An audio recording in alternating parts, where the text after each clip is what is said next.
চাকৰিৰ ওপৰত নিৰ্ভৰ নকৰি আত্মনিৰ্ভৰশীল হ'বৰ কাৰণে চেষ্টা কৰিছোঁ। হয়, এইটো আপুনি আমাৰ নিবনুৱাসকলক কিন্তু এটা বৰ ধুনীয়া এটা বাৰ্তা দিছে যে আপোনাৰ কথাৰ পৰা কামৰ পৰাও বহুত নিবনুৱাই উদগনি পাব কাম কৰিবলৈ, বোলে আজি এইটো কৰিও তেখেতে চলি আছে, গতিকে আমিও পাৰিম এনেকুৱা ধৰণৰ কাম কৰি পেলাই জীৱনটো আগবঢ়াই লৈ যাবলৈ। ময়ো হতাশ হ'ব নালাগে কোনেও, কিবা এটা কামত ধৰক, যিকোনো কামতে অলপ কষ্ট হ'ব কিন্তু ছাকচেছ অনিবাৰ্য। নমস্কাৰ, মই খগেন বসুমতাৰী আকৌ আজি আপোনালোকৰ সন্মুখত আহিলো। এইজন হৈ গ'ল উদীয়মান খেতি গাহৰি পালক শ্ৰী যাদৱ বসুমতাৰী। তেখেতৰ মুখৰ পৰাই নামটো এবাৰ জানি আমি ক'তনো আছো, পুৰা এড্ৰেছটো লৈ লওঁ। মোৰ নামটো যাদৱ বসুমতাৰী, গাঁও হ'ল বৰকছাৰী গাঁও, জিলা নগাঁও। জিলা নগাঁও, পোষ্ট অফিচ নিবুকালি। মোৰ গাহৰি পালন কৰা আজি 2 বছৰ পাৰ হ'ল বাৰু। আজি কেইটামান খাচী কৰিব লগা আছে। দাদাই মাতাৰ মেইন উদ্দেশ্যটো হৈ গ'ল, দাদাৰ গাহৰি কেইটামান নতুনকে আনিছিলে, সেইটো খাচী কৰিবৰ কাৰণে মই আহিছো স্পেচিয়েল ডাক্তৰ হিচাপে আৰু চাৰ্জিকেল ডক্তৰ হিচাপে নিমন্ত্ৰণ জনালোঁ। এতিয়া দাদাৰ ফাৰ্মখন অকমান চাম, আৰু তেখেতে মৎস্য পালনৰ লগতো জড়িত। মৎস্য পালন আৰু গাহৰি পালন এই দুটা তেখেতে প্ৰধান হিচাপে বৰ্তমান আছে। মই প্ৰথমতে জানিবলৈ বিচাৰিম, আপুনি গাহৰি পালনটো কেলেই আঁকোৱালি ল'লে, মানে কেলেই ভাবিলে যে গাহৰিটো আমি সৰহ হিচাপে পুহিব পাৰো, বা লাভালাভ কি হ'ব? চাওক, আজি মানে বিশ্বৰ ভিতৰতে বুলি ক'ব লাগিব, গাহৰি মাংসটোৰ মূল্য চাহিদাটো যথেষ্ট আছে। হয়। আৰু গাহৰি মাংসৰ প্ৰয়োজনীয়তাটো সকলোৱে অনুভৱ কৰিছে, যিহেতু নেকি আৰু এইটো এটা সুস্বাদু এটা খাদ্য হিচাপে পৰিচিত হৈছে। গাহৰি মাংসৰ নিচিনা গাহৰি মাংসৰ হ'বই নিচিনা নোৱাৰে। বেলেগ মাংস হ'বই নোৱাৰে। তো যিহেতু নেকি ইয়াৰ এটা মাৰ্কেট আছে, তাতে আমি যিহেতু নেকি নিবনুৱা হৈ ঘূৰি ফুৰিছো, এতিয়া নিবনুৱা হৈ ঘূৰি ফুৰাতকে এটা জীৱিকা নিৰ্বাহ কৰিব পৰা পথ বাছি লোৱাটো মূল উদ্দেশ্যটো হৈছে গাহৰি ফাৰ্মখন। আৰু ফাৰ্মটোতো এনে গাহৰি পুহিলেও নহয়, হয়, ইয়াক আমি বিজ্ঞানসন্মতভাৱে পোহপাল কৰিবলৈ চেষ্টা কৰিব লাগিব, আৰু চেষ্টাটো কৰিছো আৰু সফলো হৈছো যেনিবা। প্ৰথম অৱস্থাত আপোনাৰ কমচে কম 15টা মান আছিলে। মোৰ প্ৰথমতে 10টা আছিলে। 10টা আছিল নেকি? 10টা আছিলে। 10টা আপুনি বিক্ৰী কৰি মানে লাভালাভটো দেখি পেলাই এতিয়া বাকীখিনি আনিছে নেকি? বাকীখিনি আনিছো মই এতিয়া মোৰ 23টা আছে। এতিয়া দাদাৰ পৰা গম পাইছো যে আগতে আছিলে ফেটেনিং ইউনিট, এতিয়া মানে দাদাই কেইটামান ফেটেনাৰ হিচাপে ৰাখিব, মানে মাংসৰ কাৰণে, আৰু কেইটামান ব্ৰিডাৰ হিচাপে, মানে জন্ম ইহঁতে ইয়াৰ পৰা প্ৰডাকশ্যন কৰিব পোৱালি। মাৰ্কেটটোৰ বিষয়ে আপোনালোকে নিশ্চয় গম পালে, গাহৰিৰ এটা বৃহৎ বজাৰ আছে। এই বজাৰখন মানে মেনেজ কৰিবৰ কাৰণে বাহিৰৰ পৰা মাংস আনিও আমাৰ মানুহে তত নাপায়, ইমানেই মাংস মানে জনপ্ৰিয় এই মাংসটো। আপোনালোককো এটা অনুৰোধ কৰিম যে গাহৰি পোহক, এইটো এটা ধুনীয়া ৰাস্তা হয় নিবনুৱা সমস্যা দূৰীকৰণৰ। আজি বেছি দীঘলীয়া নকৰোঁ, দাদাৰ ফাৰ্মখন অকণমান আপোনালোকক দেখুৱাম হা। এইটো হৈ গ'ল দাদাৰ নতুনকে বনোৱা গাহৰি ফাৰ্মখন। নতুনকে আগতে মানে অলপ সৰু আছিলে, এতিয়া ইয়াৰ চিষ্টেমটো এনেকে ধৰণৰ বনাইছে। দাদাই ওপৰত ছাগলীৰ কাৰণে বনাইছে দেই।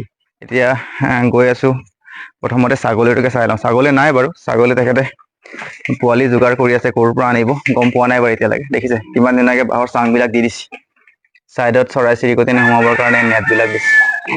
এইকেইটা মাংসৰ কাৰণে হ'ব। হয় নেকি? বহুত ভালে সংখ্যক পোৱালি আনিছে ন, গোটেইখিনি কিনি আনিছে নহয়? এইখিনি কি কি ব্ৰিড আছে বাৰু ইয়াত? এইকেইটা চব F1 আছে। গোটেই F1 ন? এইখিনি প্ৰায় 10 কেজি 12 কেজি 13 কেজি মান হ'বগৈ।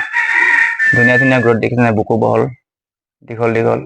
ইয়াত 7টা আছে। ইয়াত 7টা আছে ন? এইকেইটাকে এতিয়া খাচী কৰা হ'ব। হয় নেকি? এইখিনি খাচী কৰিব। আৰু তাতো মুঠতে 7টা ন? মুঠত 4 5 13 7 20টা। 13 7 টোটেল 20টা। এইখিনি দাদাৰ এনেকে বনাইছে ৰুমকেইটা। এইকেইটা ফেটেনিঙৰ কাৰণে হ'ব। সেই তাত এটা আছে না, তাত 3টা আছে। তাত 3টা মানে 21 22 24টা। 23টা। মুঠতে 23টা ন টোটেল? এইকেইটা ব্ৰিডাৰ কাৰণে হ'ব। এইকেইটা ব্ৰিডাৰ কাৰণে আছে। সেইখিনিত যে ছাল আছে, আৰু এইখিনিৰ ওপৰত আপোনাৰ চেট আপোনাৰ তেনেকুৱা একো নাই, আপুনি কেলে এনেকে ভাবিলে যে এইখিনি অকমান মুকলিকে এৰিলে কেলে? নাই, এতিয়া চাওক, গাহৰিকটো ৰ'দৰো প্ৰয়োজন হয়, আৰু বৰষুণৰ পৰা বাচিবৰ কাৰণে সিহঁতক চালিৰো প্ৰয়োজন হয়। সেইকাৰণে মই চিষ্টেমটো তেনেকৈ বনাইছো। তো সেইখিনিত আপোনাৰ বৰষুণটো নপৰিলে, তো যেতিয়া বৰষুণৰ বতৰত সিহঁতে বৰষুণৰ পৰা বাচিবৰ কাৰণে টিঙৰ তললৈ গুচি গ'ল, আৰু ৰ'দ খাবৰ কাৰণে বাহিৰলৈ আহিলে। আৰু হয়, কিন্তু এতিয়া মানে বৈজ্ঞানিক পদ্ধতিত যদি আমি গাহৰি ফাৰ্মটো চাওঁ, ইয়াত মানে বায়'চিকিউৰিটিটো মানে 100% মেইনটেইন হোৱা নাই আপোনাৰ। এইফালৰ পৰা চৰাই চিৰিকটিবিলাক আহিব আপোনাৰ ইয়াত বহি সিহঁতৰ ভৰিত লাগি অহা বীজাণুবিলাকৰ পৰা আপোনাৰ গাহৰি ক্ষতি হ'ব পাৰে। ভগৱানে নকৰক হওক, কিন্তু হোৱাৰ চান্সটো থাকে মানে। সেইকাৰণে সুধিলো। প্ৰটেকশ্যনৰ ব্যৱস্থাটো মই এতিয়াও কমপ্লিট কৰিব পৰা নাই বাৰু। এইটো মই পৰ্যায়ক্ৰমে বনাই গৈ আছো। হয়, এতিয়াও কাম বাকী আছে আৰু ইয়াতে যথেষ্ট আছে। ধুনীয়া হৈছে মেনেজমেণ্টে ইয়াতে ধুনীয়াকে এইপিনৰ পৰা ৱেষ্টটো গৈ পেলাই ধুনীয়াকৈ পৰি যাব। তাৰপিছত লেতেৰাটো সেইকাৰণে একেবাৰে গোন্ধ আপোনাৰ ফাৰ্মত অৱশ্যে নায়েই, কম হৈছে।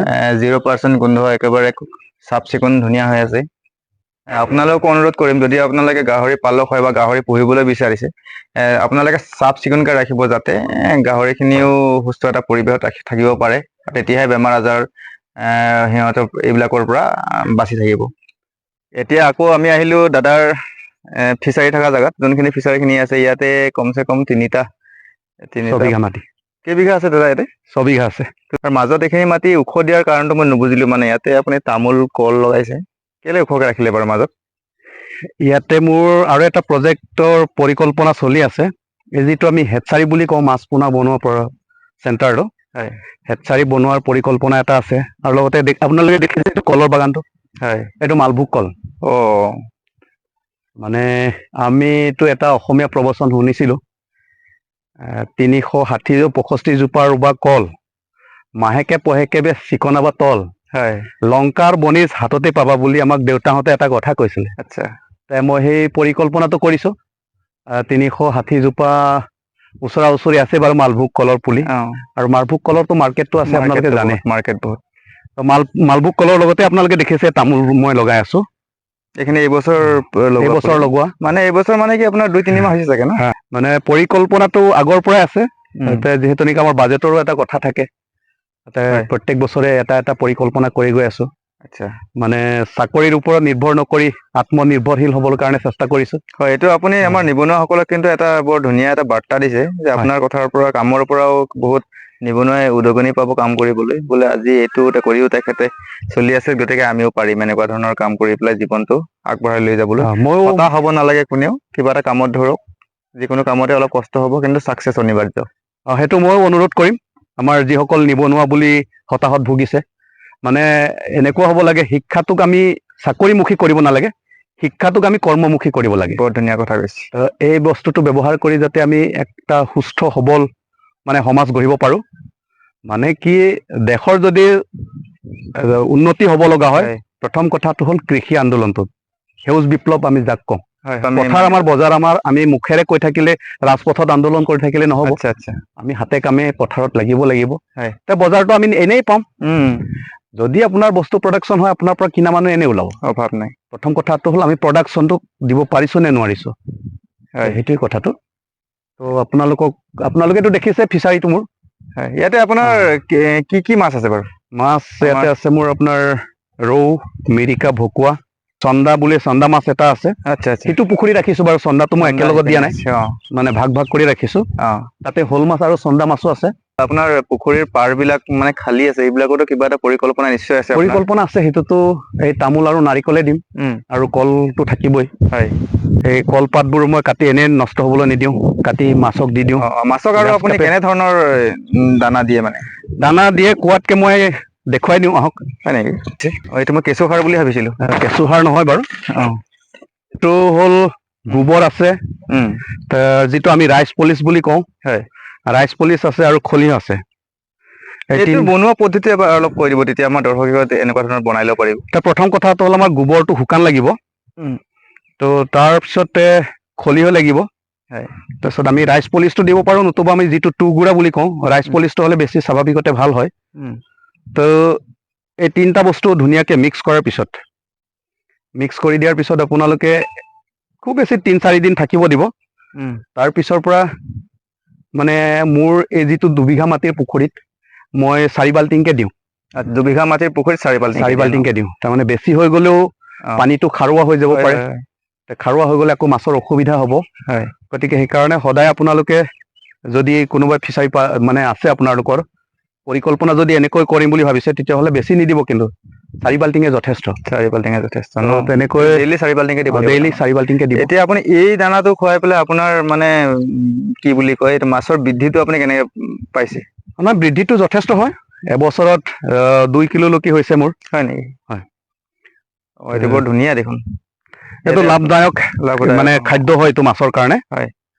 আৰু মই গেৰাণ্টি দি ক'ব পাৰোঁ মাছ এইটো ডাঙৰ হয় বুলি, কাৰণ কিনা খাদ্য দি পিনে আমি ইমান লাভান্বিত হ'ব নোৱাৰিম। হয় কাৰণ এক ট্ৰেক্টৰ গোবৰ কিনিলে মোৰ খুব বেছি যায় 1200 টকা এটা যায়। হয় পলিচটো আমি কম দামতে পাই আছোঁ, খলিটো আমি কম দামত পাই আছোঁ। এইখিনি বস্তু ধুনীয়াকৈ মিক্স কৰি ল'ব লাগে। হয় হয় মিক্স কৰি লৈ আপোনালোকে এনেকৈ গাঁত খান্দি ডাইৰেক্ট মাটিত নিদিব, কিন্তু ডাইৰেক্ট মাটিত দিলে কি হয়, ইয়াৰ ৰসখিনি সোমাই যাব ইয়াৰ ৰসখিনি মাটিত গুচি যাব। গতিকে মেইন বস্তুটো মেইন বস্তুটো এইটো আপোনালোকে অলপ দেখিছে মোৰ চুই পেলাই দেখুৱাবচোন বস্তুটো কেনেকুৱা হৈছে অকণ হাতত লৈ পেলাই। এইখিনি এতিয়া শুকান হৈ আছে, ৰ'দ পোৱাইছে ন এতিয়া। গোন্ধটো কিন্তু বৰ ধুনীয়াকে ওলাই আছে দেই, একদম কিনা দানাৰ নিচিনা ধুনীয়া গোন্ধ ওলাই আছে। এইখিনি দেখিছে কি ধুনীয়া ভিজি আছে। এইটো আৰু শুকান হৈ থকা কেইটাও পানী পোৱাৰ লগে লগে এইটো কোমলি যাব। শুকান বিলাকো খাব ন? মাছে খাই খুব ভাল পাব। আচ্ছা আচ্ছা। মাছৰ এইটো দিয়াৰ পিছত মাছে যেতিয়া খেলে তেতিয়া চাই খুব আনন্দ লাগে। এইটো মানে এতিয়া আমি যি গম পাইছো এইটো এটা ইণ্টিগ্ৰেটেড ফাৰ্মিং, তেখেতে খুব ধুনীয়াকে কৰি আছে। এইফালে মাছ, তামোল, কল, তাৰপিছত আমিতো আৰু গাহৰি আজি খাচী কৰিব আহিছো, গাহৰি তেখেতৰ আছেই, আৰু ওপৰত চাং এটা বনাই থৈছে। তেখেতে ছাগলী পালন কৰিম বুলি মোক কৈছে বাৰু। খাচী কৰাৰ 2 ঘণ্টামানৰ পিছতেই ইহঁতক আকৌ তেখেতে খানা দি আছে। এইকেইটা গোটেইখিনি মাইকী, এই গোটেইখিনি মাইকী হয়, আৰু এইখিনি মতা পোৱালি। এতিয়া 2 ঘণ্টামান হৈ গ'ল। তাকে তেখেতক সোধো কি দানাতনো তেখেতে কি কি দিয়ে ইমান জুলীয়া দেখিছে নাই? পানী কেনেকে খুৱাই আপোনালোকৰ কথা, মুঠতে পানী খুৱাব লাগিব ইহঁতক। এতিয়া দাদাক সোধো মানে, দাদা কি কি দানা দিছে? দানাত কি কি দিছে ইহঁতক? দানা মোৰ কল পচলা সিজাই দিওঁ। কল পচলা, কলগছটো সিজাই দিওঁ। আৰু লগত মই হেৰি দিওঁ, এই আমাৰ যিটো স্বাভাৱিকতে ট্ৰাইবেল বিলাকে ব্যৱহাৰ কৰা মদৰ মেৰা, মদৰ মেৰা দিওঁ। তাৰপিছতে আকৌ মই ধানটোকে ডাইৰেক্ট গুড়া কৰি দিওঁ মেচিনত, ধানৰ গুড়া আৰু মানে পিঠাগুড়ি। মানে তাত ধানটো ডাইৰেক্ট মানে চাউল থাকিব, তুঁহগুৰি থাকিব, তুঁহগুৰিও থাকিব। অকল তুঁহগুৰিটো নহয়, চাউলো থাকিব। মানে ডাইৰেক্ট ধানটোকে মই মেচিনত গুড়া কৰি দিওঁ। আৰু লগতে মই গডৰেজ কিনা দানা দি দিওঁ। কিনা দানাটো অকণমান হ'লেও দিবই লাগিব তেওঁলোকৰ স্বাস্থ্যৰ কাৰণে। তো এইখিনি হ'ল মোৰ দানাৰ প্ৰচেছটো। হয়, দিনত কিমান টাইম দিয়ে? দিনত মই 2টা টাইমে দিওঁ, হয়, ৰাতিপুৱা আৰু সন্ধিয়াৰ ভাগত। এইখিনিতে মই খেতিয়ক বন্ধুসকলক এটা কথা জনাই দিম যে দানা আপোনালোকে যিমান টাইমতে দিয়ে, খালি টাইম টেবুলটো মিলাব। যদি ৰাতিপুৱা 8টা বজাত দিয়ে, অহাকালিও 8টা বজাতে দিব। বোলে 2 ঘণ্টা আজি দেৰি বা ফাষ্ট এনেকে নকৰিব, টাইম চিডিউলটো সদায় মেইনটেইন কৰিব। এটা টাইমতে দিবলৈ যত্ন কৰিব, তেতিয়া সিহঁতৰ গ্ৰথটো আৰু ভাল হয়। এতিয়া খাচী কৰি দিয়াৰ পিছত এটা গাহৰি দেখিছে দুৰ্বল হৈ থকা নাই। ইহঁতক ইনজেকশ্যন ধুনীয়াকে দি মেলি ইহঁতক খাচী কৰি দিলো। এতিয়া ধুনীয়াকে ইহঁতে 2 ঘণ্টাৰ পিছত খানাটো পাইছে, অসুবিধা নাই একো। আপোনালোকে আমাৰ লগত ভিডিঅ'টো চাই থকাৰ কাৰণে আপোনালোকক অশেষ ধন্যবাদ। যদি ভিডিঅ'টো ভাল লাগে তেতিয়াহ'লে লাইক কৰিব, কমেণ্ট কৰিব, শ্বেয়াৰ কৰিব, ছাবস্ক্ৰাইব কৰি দিব। ঠিক আছে, থেংক ইউ, বাই বাই।